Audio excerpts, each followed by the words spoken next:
It's Black Friday and the giving season has begun. We're going to talk about some possible gifts for the outdoorsman on your list on this episode of Fishful Thinker, the podcast.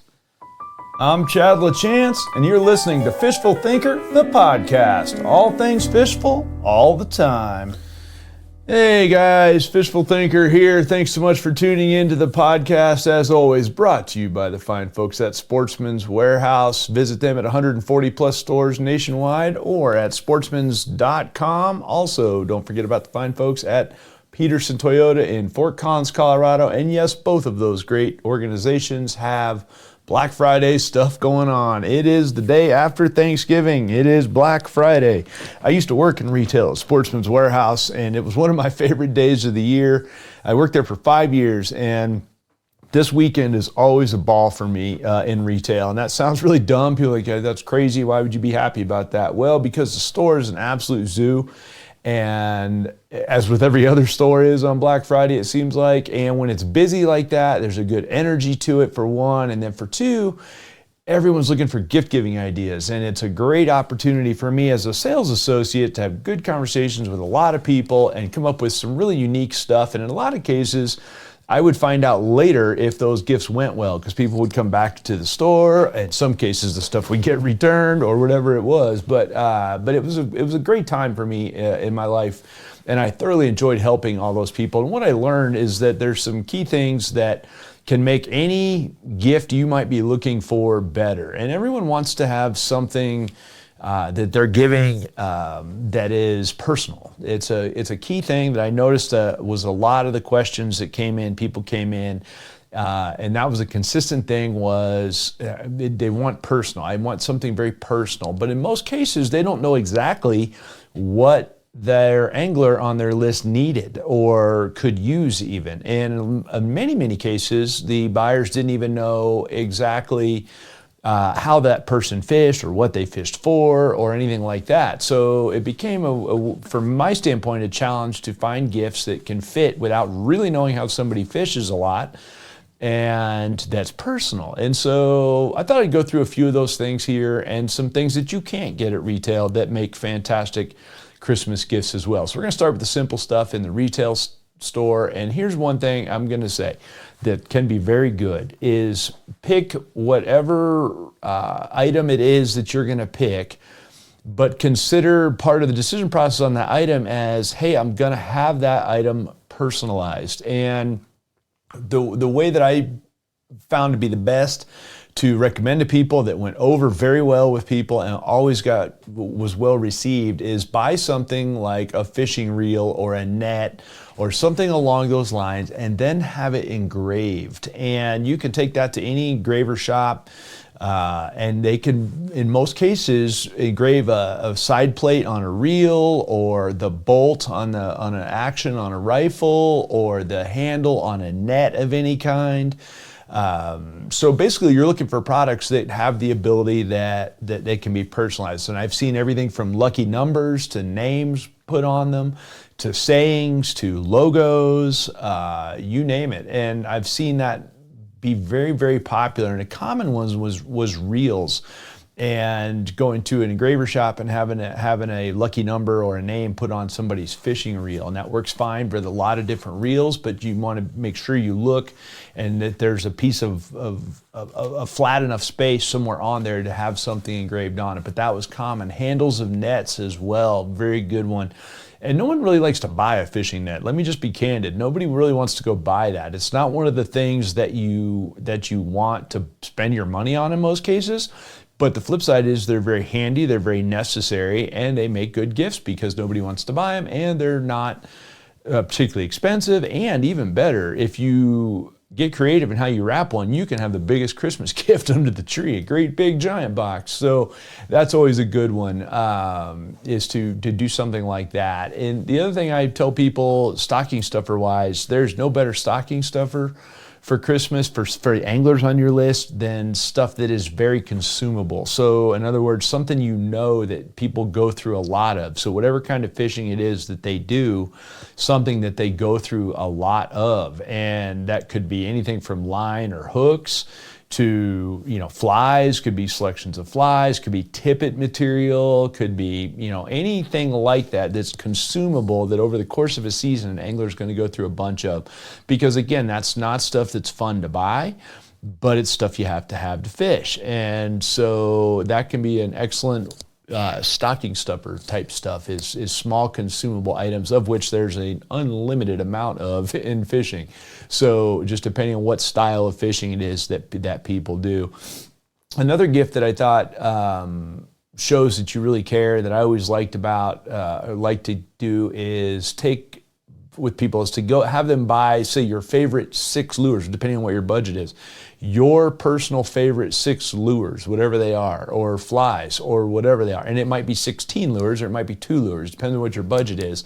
But pick your personal favorite lures and put together a small kit. So you can buy a little Plano box, take the lures out of their package, and put them in the kit.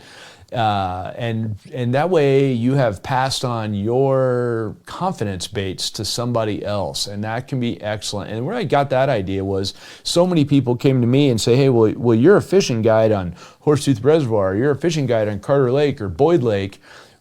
Help me pick 6 lures to give to somebody. And then I expanded on that and went, okay, well, maybe pick your 6 favorite lures, right? If you're an angler yourself. So, and pass those on to somebody else. And you can even go so far as to have that box either engraved or a sticker put on it or whatever, depending on the box you do. How fancy of a box you get. But it could be a really cool fly box with your favorite 24 flies in it or whatever, but something along those lines where you didn't just buy it and wrap it. You had to put some decision to it and can put the two things to, put the pieces all together and go that route, which in my opinion is still one of my favorites. And by the way, I still to this day get emails from people saying basically exactly that. Hey, my nephew fishes on the Front Range. I answered this one this morning. My nephew fishes reservoirs on the Front Range of Colorado, mostly for bass, walleyes, and trout. I want to get him a dozen lures. What should I get him? Okay, no problem. I can do that for you. And I'd be happy to do that. Chat at fishfulthinker.com if you ever have questions about that stuff. I'd be glad to do it. But that to me shows a next level of caring besides just going and buying something and wrapping it and putting it away. You've done a little research and you've put some personality and some thought into it. So I kind of like that idea for sure as a way to hand off gifts to people as well. The other thing that makes good gifts is stuff that people don't want to buy in the first place, like I've already mentioned. And so anything like really, and this sounds dumb, somebody's going to laugh at me, but really high quality wader socks, if they're a wader person, but I'm talking about a really good high quality pair of socks, not the stereotypical, I got a pair of socks for Christmas. I'm talking like knee-high wader technical socks, something like that, or even electric socks, as the case might be, which they now have Bluetooth connected socks to keep your feet warm, or vests, or whatever the case might be. Stuff that is ancillary to the outdoors, but that really makes your time more comfortable. And anytime you're going to make somebody more comfortable, they're going to enjoy it more. So I'm of the belief, same thing with kids. If you're buying for kids, make that child as comfortable as possible in the outdoors, because a cold kid is not going to have fun. A wet kid is not going to have fun. You may have a $1 jillion, Gore-Tex suit on and you're fine, and Junior is freezing because he's half your size and doesn't have the proper clothes. So I'm a big believer in making people comfortable. So all the ancillary things that go with fishing or outdoors, like high quality socks or high quality gloves or a high quality base layer, depending on how technical people get. Those are all really fun things. The things that are hard to choose for people, in my opinion, are things like fishing rods, because they're very personal. They're hard to wrap, and like I said, they're very personal. It's something that I feel like a person needs to go pick up and try. It's like buying a pair of shoes for somebody. It's tough. Buying socks, a little easier.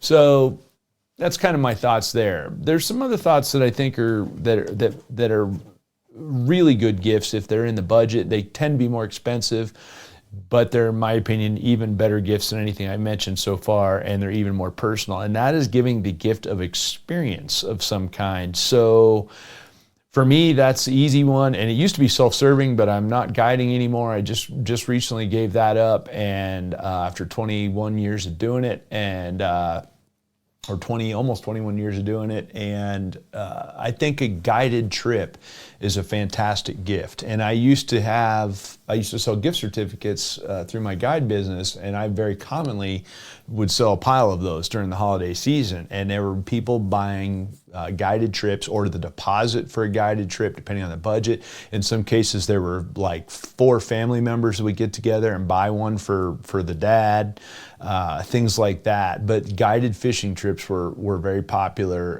And I believe you're giving the gift of experience in that case. So there again, if you need a referral for somebody in Colorado, I can do that. I've got some folks in Florida as well.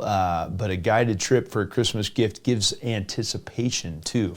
Somebody opens that now, they're probably not going to go fishing for a while, but they're going to have all the time to expand on that or anticipate that. And then even more importantly, they're going to gain all the knowledge from that, and they'll have that going forward. So it's really excellent gift in that regard. And along those same lines, besides just a guided fishing trip, perhaps a class of some kind. So the obvious one being a fly casting class or a fly tying class or electronic sonar classes. There's a bunch of different classes that you can get that would be a really good call as well for the same reason. Again, it's the gift of experience of some kind, and it's something that they'll take forward forever. And so that can be a really good gift to give to people as well that are trying to improve their skills.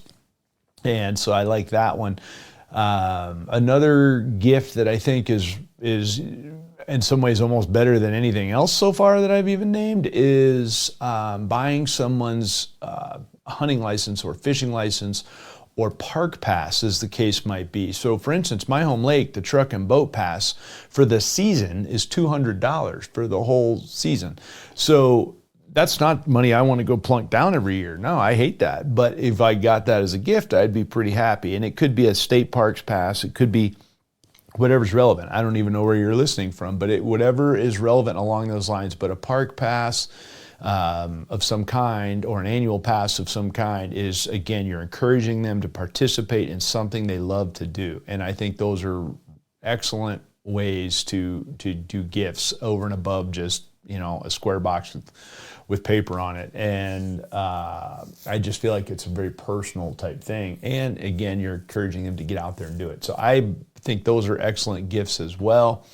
And that's something I would keep in mind. Now, let's soften up a little bit and say, okay, it's not just for fishing. We're going to look at outdoorsmen in general and look at some of the things that are all the above, because I'm of the opinion that there's hunters that fish and fishermen that hunt, but for the most part, if you're an outdoorsman, you do a little bit of both. And so some other things that I think make excellent gifts that something people may not expect is some things from the camping department of all the things at a place like a Sportsman's Warehouse, and one of those would be cast iron. I love cast iron. I cook in cast iron all the time. Most outdoor cook people do also like cast iron. Cast iron is a fantastic gift because, again, it's a lifetime thing. If you take even a little tiny bit of care of cast iron, you'll have it for the rest of your life. So it's a gift in that regard that is durable, which is great, also very usable, and you can use it all seasons of the year, and they make really heavy boxes. So when you're gonna put a cast iron thing in a box wrapped and put it under a tree, it's a really heavy box. Might be the heaviest one underneath the tree, which can be fun as well. And I remember getting a Dutch oven. My first piece of cast iron was gift, and it was a Dutch oven, cast iron Dutch oven, and I shook that box for a month trying to figure out what was in it. It was heavy and it was packed really well. It didn't make any noise, and I couldn't figure it out, and I was completely surprised. Well, 30 years later, I still have that Dutch oven. I still use that Dutch oven all the time, and it has turned out many of my best meals ever. And so I'm very fond of that Dutch oven, and I'll have it forever. So cast iron makes a great gift. It could be, if it's a person that's already got a bunch of cast iron, it could be one of the little ancillary items. Like I have a little butter melter or a fat melter. It's just little, it sits on a burner, and it's made specifically for melting butter or heating up oil, something like that. I use it all the time. You don't cook in it, but I keep hot butter or clarified butter in it all the time, and I use it a lot. It could be something like that. Could be a griddle, two-sided griddle. Those things are super handy. You can use them for a lot of stuff. So it doesn't have to be just a cast iron skillet or Dutch oven. It could be some of the ancillary pieces. Along those same lines, it could be any of the accessories that go with Dutch oven, that go with cast iron. And there's a whole slew of those as well. So go a quick perusal in the camping department, you'll find there's a whole bunch of different stuff. And that stuff's always going to be popular with outdoorsmen. Also, as far as I think that makes really good gifts for outdoors people is subscriptions to things maybe that they need for information. So for instance, a subscription to a paid app of some kind that they might need. And the first one that comes to mind for me is a hunting map called Onyx, and it actually shows you all of the land ownership of whatever state it might be or whatever. So it also shows you access points and things like that. So if you're an outdoorsman who gets around a fair bit, something like that's a handy app to have. And again, it's no fun. It's only like $30 a year. So it's a very affordable gift, but it's not the kind of money I like to spend, but it's also an app that I find invaluable in a lot of my travels. And no, I don't have any affiliation with those guys. I wish I did, but it's a good gift, right? And that's the key thing I think about when it comes to that. And then some other areas that I think are worth considering as far as gifts go, and this is a big one for me, is glasses, sunglasses. And first of all, let me talk about kids real quick. Kids and sunglasses for fishing, specifically for fishing I'm talking about here again. Kids, you say, oh, well, I'm not buying my kid polarized sunglasses. I think that's a mistake, because as much time as I spend around kids in water, they're always amazed when they can see in the water. It's a giant thing when all of a sudden a 7-year-old who can't see anything in the water and you put a pair of polarized glasses on him, and now he's like, wow, I can see everything underneath there, and they'll be enamored with them. More importantly, it's a safety thing, because glare is not good for your eyes, and certainly impact, and I hate to dwell on anything negative, but fishing is way up on the list for eye injuries. So in fact, it was a rule on my boat as a guide trip that nobody fished without glasses, period. You had either sunglasses or eyeglasses on, or we don't fish because of the risk involved. I think kids, but no, I'm not going to suggest you go buy a $200 pair of Costa sunglasses for your kid. I'm not, but I would suggest a cheap pair of polarized glasses with an explanation to Junior about what they're specifically for, and you might find out that they love them. In my experience, when I put a pair of polarized glasses on, and I still have a dozen pairs of cheap pairs in the garage in my shop that I give to kids to wear when I have friends that are over here. In fact, my camera guy, Tim, I just gave his kid an actual pair of Costas because he's 14 now and he's been fishing in cheap polarized glasses for a long time, but he's getting good at it and getting good at fishing, and now it was time to step him up. He's old enough to understand a decent pair of glasses, and he won't take them off his face at this point when he's fishing because he understands. So I think that's an excellent gift, and again, no one wants to spend the money on glasses because it's not directly tied to fishing. It's not something that I think people think about, but I don't fish without my Costas on. If it's in the budget, get a pair of Costas. And but if it's not for a kid, I understand not for a kid on that, but there's lots of less expensive options for that. So that's another thing that I think is good. And I'm going to go ahead and throw this out there. And I know it's a lack of imagination, blah, blah, blah. I'm going to throw it out there anyway. I have never met an outdoorsman who doesn't like having a gift card in their pocket for their favorite outdoor retailer, wherever that retailer might be. Obviously, for me, it's Sportsman's Warehouse. Whatever outdoor retailer is closest to you, whatever, get a gift card for the outdoorsman, because there's, again, I talked a little bit in the beginning about consumables, things like that. No matter how you look at it, it is fun to be able to go shopping with a gift card and get your favorite kind of stuff. So if somebody's going to give me a gift card to Walmart, I'm going to be bummed. But if someone's going to give me a gift card to Sportsman's Warehouse, I'm going to be happy. And so therein lies my feelings on that. And I honestly think that those are good gifts, and I know they lack imagination. But the problem is most of the time, you as the gift giver don't know enough about the style they like or want. And I ran into that constantly. Aunt Gertrude comes in to Sportsman's Warehouse. I'm working behind the reel bar. I need a gift for Johnny. Okay, well, what kind of fishing does Johnny do? Well, he fishes lakes and rivers, just normal fishing. Well, that doesn't help me. I don't know much about what Johnny does as far as an angler needs or wants, and I don't even know how he fishes, so I can't pick random stuff very easily. So a gift card is an easy fix, and more often than not, fishing decisions are very personal when it comes to products. And I already mentioned things like fishing rods. Instead of buying the fishing rod, go to the store, look at the fishing rods, figure out what level you want to spend, and then buy that gift card and literally write it, this is for your new fishing rod, rather than trying to mail the fishing rod.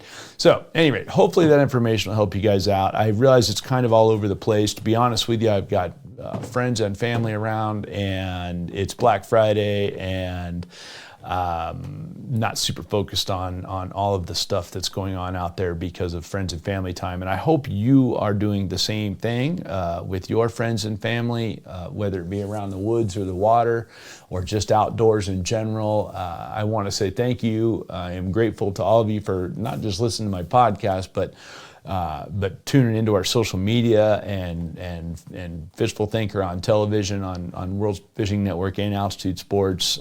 Very important to me that you guys do that, and I appreciate it very much. So I wanted to take a minute and say that as well. I am very thankful for the career that I've been able to do for the last 20 plus years now, and it's something that I'm very proud of, and I'm very grateful and thankful for, and I couldn't do it without you guys. So I appreciate you tuning in. This has been Fishful Thinker, the podcast.